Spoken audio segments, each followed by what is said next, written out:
רדוף הזמן, במקום, ללא שם. לאן שיפנה, תמיד יהיה השם. התערוכה הזאת היא רדופה כמו שהיא, ככה אני מרגיש. חשוב לי לדעת שהתערוכה הזאת היא בעיקר כל אחד מאיתנו, אומנים, אומניות, עם המרדף הפרטי שלה ובאמת שלו, וממש הצטערתי שנעמה לא יכולה להיות, זה היה חשוב לה. היא הראשונה, בוא, תצלם את זה בבקשה. היא הראשונה של יצירת העבודה הזו, את הדמות הזאת שהולכת על הקיר, אתה רואה אותה, קשה לצלם אותה כי היא הולכת ומטשטשת. כן. ככל שהיא קרובה אלינו, היא מטושטשת וקטנה יותר, ככל שהיא קרובה לחול היא גדולה ובולטת. מבחוץ אפשר לצלם אותה טוב. באמת, זה במיוחד לנעמה, להגיד לה שהעבודה שלה פשוט רדופה ורודפת אותי, היא מאוד חשובה. היא חלק בלתי נפרד מהמרדף הזה של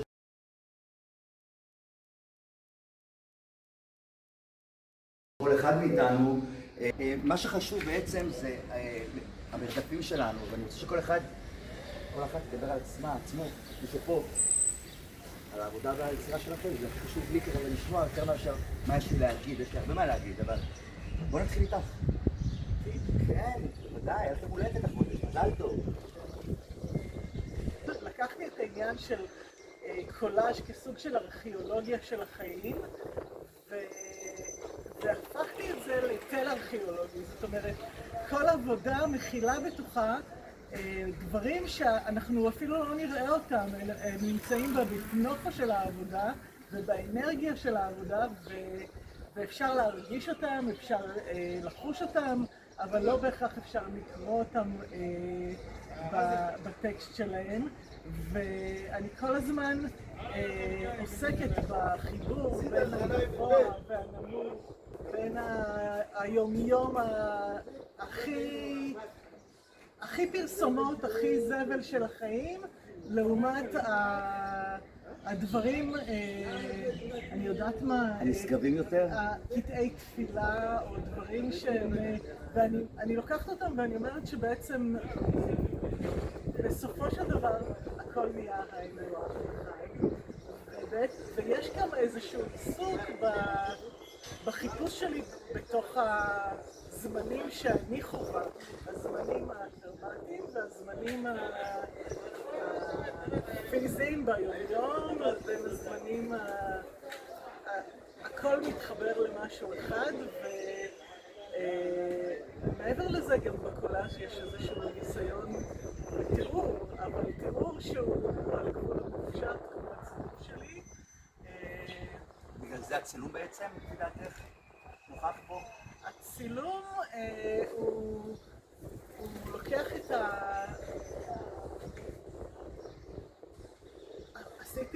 אני אקריא טקסט שיסביר. קשה לדעת איך דברים קורים והיכן יש לסמן את נקודת ההתחלה. לפעמים החיים מספקים לנו ציוני דרך בלתי נשכחים, אשר הופכים להיות המסמנים. הנקודה הזו היא שנת 2003. אני מורה צעירה בתיכון מכבים רעות, במגמה לאומנות שלא מזמן קמה. במסגרת תפקידי היה עליי לסדר כי בקיר המעוגל שבמגרעת הכניסה לבית הספר לוח חדש. ראיתי בלוח השנה שמתקרב ביום למניעת אלימות כלפי נשים.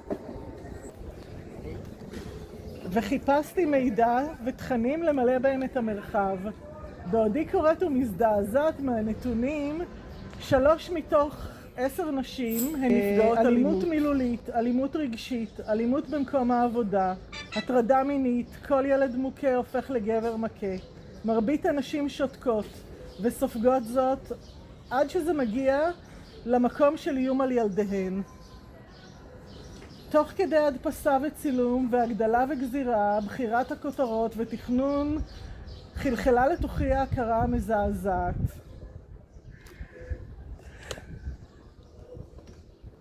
שאני אחת מה3 מתוך 10,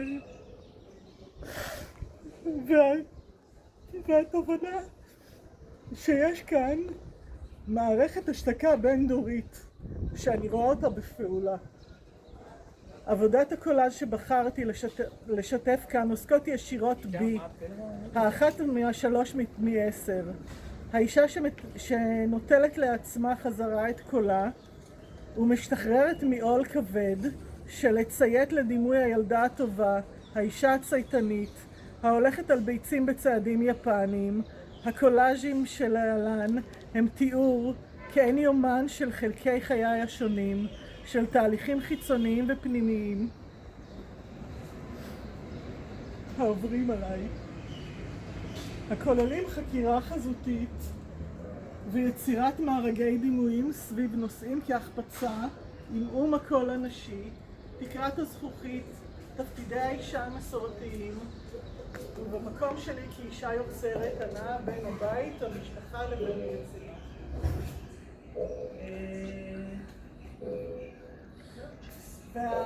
ובתשובה לשאלה שלך, הצילום מראה את המהלך שעשיתי בעצם מהתובנה הזאת שנפלה לבין התחלת העבודה שלי בפתיחת האומנות שלי, שמן על בד, שזה היה כאילו, בצלאל אני אמרתי, אני ציירת שמן על בד. עשיתי כל מיני דברים, אמרתי צילום, עשיתי את זה, אבל בסוף אמרתי, אני ציירת של שמן על בד. ואז אמרתי, אז לוקחת את זה, ובעצם משהו נפתח שם, עשיתי מיצבים, עשיתי אסמבלאז'ים וקולאז'ים וכל מיני דברים, ובעצם הגיעה עכשיו, ואני מרשה לעצמי לשחק את המשחק האמיתי שבא לי, כי בעצם מה שאני אומרת זה הקול שלי ולא הטכניקה. בדיוק, מה שאת אומרת, זה הקול שלך חשוב מאוד, וגלי הקוף שמחה וגאה לארח אותך. גיא, אני ממש משתוקק לעבור אליך. בוא, שב פה, שלא תהיה בשמש יותר מדי. רגע, אני רוצה להפנט אתכם עם החולצה שלי. רואים את החולצה? היא בהחלט מהפנטת. תנסו להבין מה קורה בחולצה. מה כתוב בה בזמן שאני מסתכל. הוא מוטרד שלא נבין, אוקיי, תמשיך. אני לא מוטרד כי אני אעזור להבין.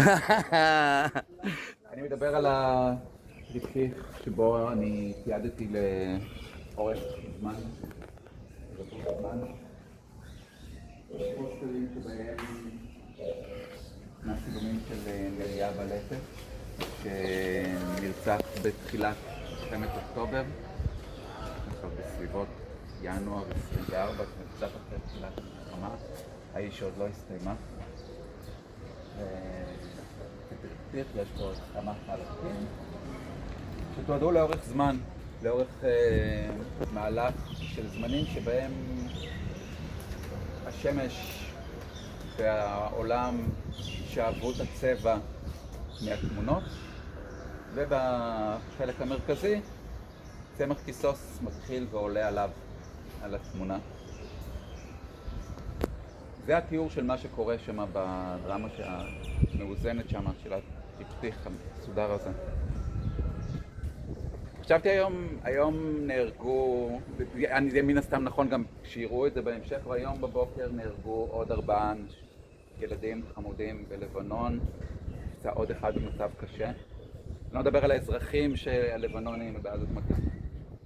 אוכלוסייה שנהרגת, אני מדבר רק על החיילים ברגע הזה. והמכונה ממשיכה לעבוד, אבל מעבר לדיון על המלחמה, אני רוצה לדבר על ההתייחסות כלפי הרדיפה אחרי המהלך שלנו שחווים אותה וחיים אותה. מה זאת אומרת? כשהייתי ילד, גדלתי בין היתר גם בקיבוץ, והיה חדר אחד, חדר הנצחה.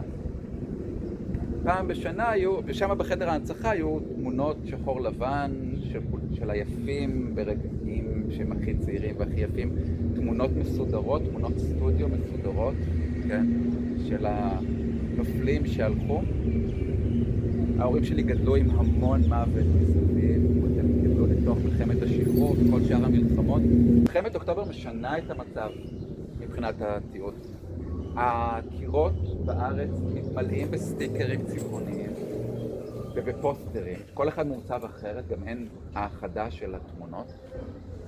ובכל מקום, בעיקר במקומות כינוס ומקומות של תנועה, ברכבות, באוטובוסים, בתחנות אוטובוס, קירות שלמים מתמלאים בתיעודים של אנשים שנהרגו.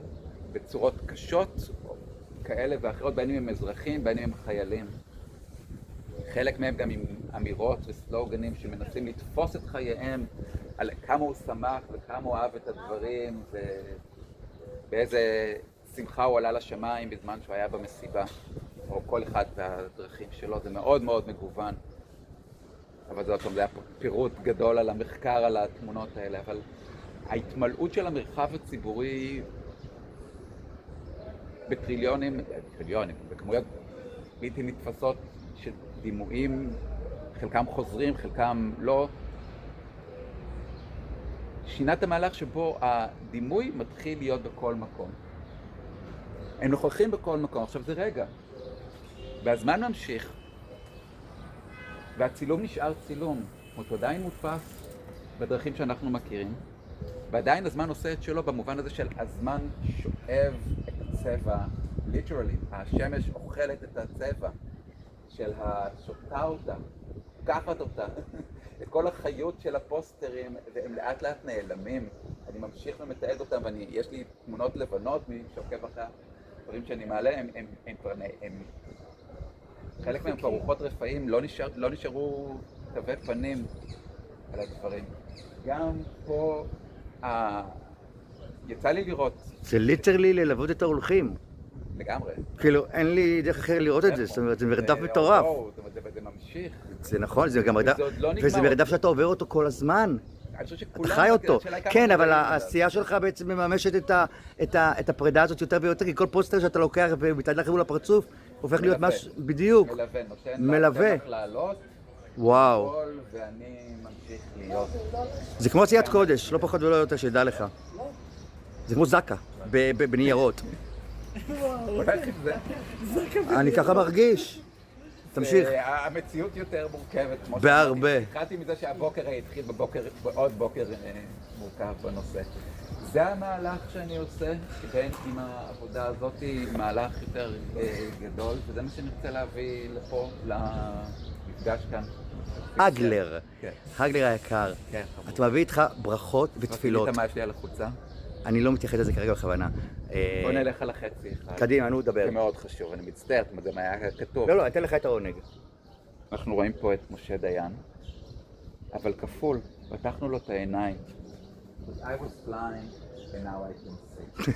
זה חלק ממיצג ארוך טווח שלי ושל רפי בלבירסקי, שותפי למרינו פופ. וואו, עמוק מאוד. כי המהלך שלי לא התחיל עכשיו. ברור שלא. במלחמה האחרונה אני... יכול להגיד, אמר עוצר, לא תטמול. אני עדיין בתוך מלחמת יום כיפור, וממשיך אותה, ומגלגל אותה. גיא, אתה עובד מדהים. עכשיו תורך לדבר. מדויק. אין לי בעיה לומר, אתם מדברים. אני רק רוצה להגיד לך תודה באמת על זה שאתה פה. זה מה שחשוב לי, והמרדף שלך הוא פשוט נוגע לי ללב, באופן אישי. אני שמעתי אותך לסוף. שמעת אותי לסוף. אני בדיוק באתי לומר. פשוט הסיפור שלך הוא הכי עכשווי. מבחינתי, כעוצר. זאת אומרת, גיא חווה דברים גם עכשיו, כן? אבל זה לא משהו טרי וחדש. אז תכף מדובר על פרידה, שזה לא משהו שהוא אהלן אהלן, ורק אומנות. זה משהו שהוא הכי אישי בעולם. זאת הסיבה. אז אני אתחיל. העבודות, הרישומים האלה זה רישומים ש... אני אראה אותם שנייה אחת. הרישומים המעניינים האלה...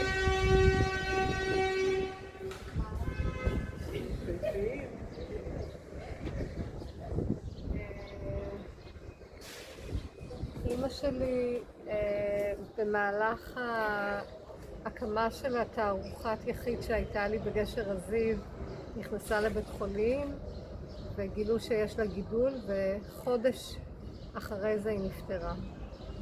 יהי זכרה ברוך. אני רוצה לדבר, לפני שאני אדבר על הסיפור האישי, לדבר למה בעצם חשבתי שזה נורא נורא מתאים לתערוכה הזאת. יש משהו שגיליתי שהוא היה בשבילי כזה ממש mind blowing לפני 5 שנים זה היה לדעתי, או קצת יותר, שהייתי נכנסת לסטודיו וכששאלו אותי מה אני עושה, אז לא הייתי אומרת אני הולכת לצייר, הייתי אומרת אני הולכת לתרגל התבוננות. הייתי מתרגלת התבוננות המון שעות. וגיליתי משהו שהוא הטריף אותי. מה שגיליתי זה גם אם אני יושבת ליד אובייקט, זה לא שאני האקטיבית מפעילה את המבט שלי על האובייקט והוא עומד שם ולא עושה כלום, אלא כשאני מתבוננת, האובייקט מתגלה. זאת אומרת, הוא פועל, הוא הולך, הוא רוצה להתגלות כשאני מתבוננת אליו. היידיגר נגע בזה, אולי בצורה אחרת. וזה פשוט הטריף אותי. אני יכולה להישבע שהיו דברים שלא היו קיימים בשעות הראשונות של ההתבוננות, ופתאום התגלו בשעות האחרונות. זה דרך אגב, זה כבר דלזיאני לחלוטין. זה הסוד של דלז וגוטרי. הביקאמינג, על זה מדברים. כשאתה הולך עם... הם מדברים על הכל, גם על חפצים, אבל נגיד את זה בצורה יותר מוחשית, כי זה הכי ברור לבני אדם, ההקבלה לכלב. כשאתה הולך עם הכלב שלך, זה היינו הך, אתה הולך איתו והוא הולך איתך, ושניכם מרגישים שהם... זאת אומרת, זה סינכרון אחד, וזה לא... אין הפרדה. אבל זה מדהים בהקשר שלנו מול המציאות. לגמרי. ביום יום, בכל דבר. מה המציאות הזו שאנחנו חיים? אנחנו הרי...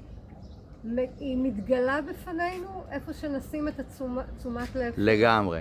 אז זה היה כזה, וכשהייתי בעצם בחודש האחרון, יחד עם התערוכה וכל זה, הייתי 3 ימים בשבוע מגיעה לתל אביב, יושבת כמו חיילת, יושבת ליד אמא שלי, שעות. אתה זוכר יוסי? כאילו הם היו מפרפרים וזה, אני הייתי יושבת ולא הייתי זזה. מהבוקר עד הלילה. תרגלת התבוננות. ותרגלתי התבוננות, אז הדרך שלי לתרגל התבוננות זה היה פשוט לרשום אותה עוד ועוד. מדובר על 2 ספרי סקיצות. כי להבדיל מאגרטל, או בהקשר הזה קד, כמו שטעמי בתערוכה, זה היה של העבודה של האישה קד, להבדיל מחפץ, זאת אמא שלך, הייתה מולך. אז כאילו... אז היה בזה מימד שמצד אחד מאוד מאוד אינטימי, במובן הזה שתתגלה בפניי עוד ממנה, שעוד כזה.